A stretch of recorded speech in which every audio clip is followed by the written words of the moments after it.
Ceci n'est pas une moto. BMW M1000 RR. C'est un programme expérimental allemand visant à déterminer à quelle vitesse un humain peut prendre une mauvaise décision.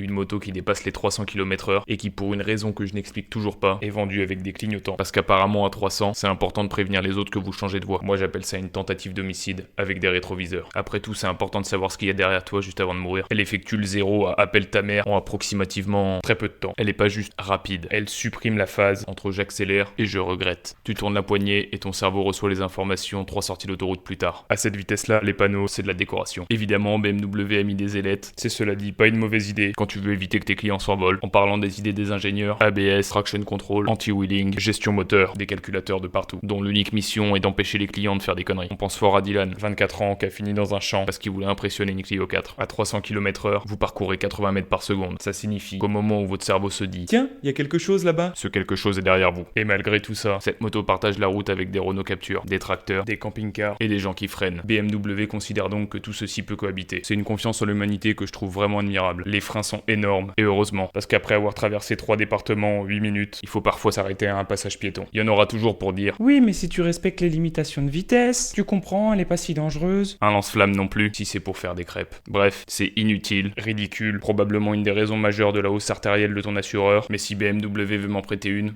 je suis dispo. Abonne-toi.